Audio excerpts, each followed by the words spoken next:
अस्सलामुअलैकुम वरहमतुल्लाहि वबरकातुहू। प्यारे मोहतरम नाज़रीन, रमज़ान के महीने में 3 वक्त ऐसे बाबरकत दुआ की कबूलियत के होते हैं कि अगर उस वक्त हम दुआ मांगे तो हमारी दुआ ज़रूर कबूल होगी। वैसे तो रमज़ान के पूरे महीने हर वक्त, हर लम्हा, हर चाहे दिन हो या रात हो, दोपहर हो, शाम हो, हर वक्त अल्लाह ताला दुआएं कबूल फरमाता है। लेकिन ये 3 वक्त बड़े ख़ास है, इसलिए हमें और आपको चाहिए कि इन 3 वक्त में हम दुआ ज़रूर मांगें। अफसोस की बात है कि इन 3 वक्त में हम और आप दुआ मांगने से महरूम रह जाते हैं। तो आइए जानते हैं वो 3 वक्त और कोशिश कीजिए कि इन 3 वक्त में हम ज़रूर दुआ मांगें, चाहे 10 मिनट ही सही। पहला वक्त सहरी का है। सहरी का वक्त ये बड़ा बाबरकत वाला वक्त है, और जब हम सहरी करते हैं ना, तो सहरी का खाना भी बाबरकत है।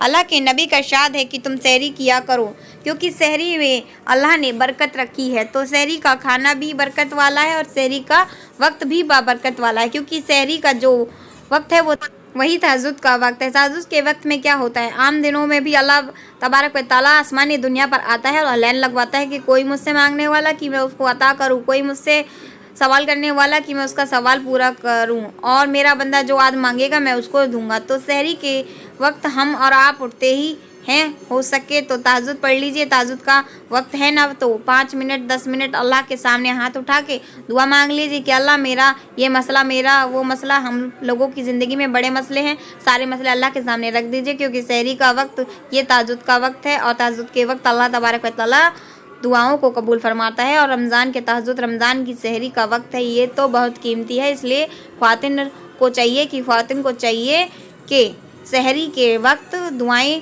मांगे। मर्द हज़रात को भी चाहिए दुआएं मांगे। जिस तरह से मर्द हज़रात सहरी में अच्छी अच्छी चीज़ों को ख्वातीन से डिमांड करते हैं कि भाई ये सहरी में ये होना चाहिए, ये होना चाहिए, गर्म खाना होना चाहिए, ऐसे ही आप घर में ये भी डिमांड कीजिए कि नहीं भाई, सहरी के 1-2 आइटम कम हो जाएं खाने के, लेकिन दुआओं के साथ कोई कॉम्प्रोमाइज़ नहीं होना चाहिए। तो पहला वक्त सहरी का टाइम। दूसरा वक्त है इफ्तार का टाइम। अल्लाह के नबी सल्लल्लाहु अलैहि वसल्लम का इरशाद है कि सहरी का इफ्तार के वक्त रोज़ेदार की दुआ ज़रूर कबूल होती है। इफ्तार के वक्त जब रोज़ेदार दुआ के लिए हाथ उठाता है तो अल्लाह को उस पर प्यार आता है और अल्लाह तबारक व तआला उसकी दुआओं को कबूल फरमा देता है। तो दूसरा बड़ा अहम वक्त है इफ्तार का वक्त। इफ्तार के वक्त अफसोस के साथ मुझे ये कहना पड़ रहा है कि मर्द हज़रात बाज़ारों में होते हैं, ख्वातीन जो है ना वो किचन में अंदर होती हैं, और घर के लोग जो है ना इफ्तारी बनाने में लगे होते हैं कि बस कैसे भी दस्तरखान खचाखच भर जाए। आज मैं ये डिश के वो डिश, अब ये कि वो, और बनाते बनाते इफ्तार का वक्त हो जाता है। बाकायदा ऐलान हो जाता है कि भाई रोज़ेदारों अब इफ्तार कर लें, लेकिन हमारी माएँ बहनें बेटियां किचन में होती हैं, चमचा चला रही होती हैं, गरम नहीं गरम गरम खाना खिलाना उनको फ़िक्र हो रही होती है, क्योंकि मर्द हज़रात को बेहतरीन चाहिए। इसलिए मैं आप लोगों को से ये कहना चाहती हूँ, ख्वातीन के बाद मैं आपको कहूँगी, पहले मर्द हज़रात से कहना चाहती हूँ कि आप अपनी घर की औरतों पर, अपनी बीवियों पर आसानी करो कि भाई इफ्तार में इतना हो जाए कि बस इफ्तार हो जाए। बहुत लंबा चौड़ा दस्तरखान लगाने की कोई ज़रूरत नहीं है कि साहब गर्मा गर्म हो, पकौड़े भी हों, कि साहब कस्टर्ड भी हो, फलां भी हो, कोई मसला नहीं है, जितना आसानी से बन जाए बस बहुत है। क्योंकि रमज़ान का महीना खाने पकाने का महीना नहीं है, इबादत का महीना है। अफसोस की बात है कि हमने इसको खाने पकाने का महीना बना लिया। खाना पकाना अच्छी बात है, लेकिन आपकी दुआएं मुतासिर हो जाएं, आपकी दुआएं इफ़ेक्ट हो जाएं, आपकी दुआओं का वक्त किचन में निकल जाए, आपको दुआओं का वक्त इफ्तारी खरीदते खरीदते निकल जाए। ना ना ना, ऐसा नहीं होना चाहिए। तो मर्द हज़रात अपनी बीवियों पर आसानी करो कि भाई ठंडा भी चलेगा, कोई मसला नहीं है, पहले बना लो। और ये उसूल बना लो कि 15-20 मिनट पहले, मैं तो यही कहूँगी कि आधे घंटे पहले लेके चलो। आपके आधे घंटे पहले इफ्तारी को समेटना शुरू कर रहे हो, और कम से कम 15 मिनट पहले हम दस्तरखान भी सभी लोगों बैठ जाएं और पूरा घर दुआएं मांग रहा हो, बच्चे भी, मदरसा भी, औरतें भी।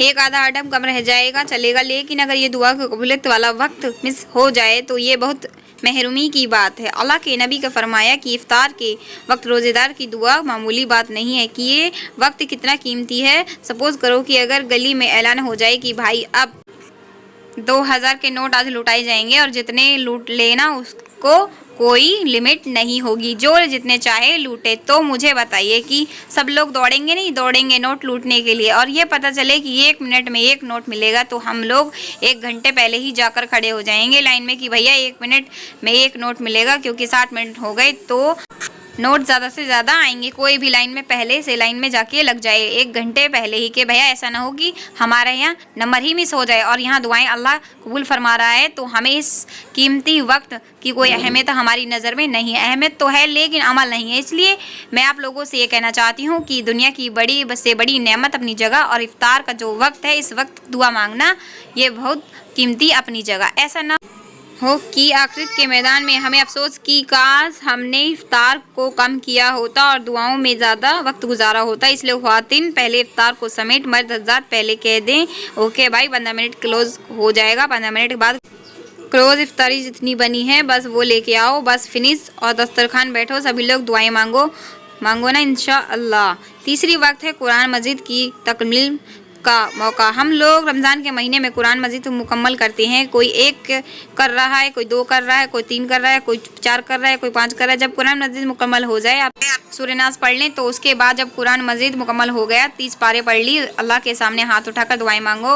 हुजूर का इरशाद है कि कुरान मजीद की तकलीम के मौके पर अल्लाह तबारक व तआला दुआएं कबूल फरमाता है। तो ये 3 मौके थे जो मैंने आपको बताए। इसमें सबसे अहम जो रोज़ाना आता है वो है सहरी का इफ्तार का वक्त। इफ्तार के वक्त हो तो ख़ास तौर पर हम लोग दुआ मांगने की कोशिश करें, अपने बच्चों को भी बिठाएं और दुआ के लिए उनको लगाएं। इस वीडियो को दूसरों के साथ शेयर करें ताकि दूसरों को भी इल्म हासिल हो, दूसरों को भी फ़ायदा हासिल हो। जब तक लोग इस वीडियो से फ़ायदा उठाते रहेंगे, आपको और मुझे इसका सवाब मिलता रहेगा। तो सदका जारिया बने।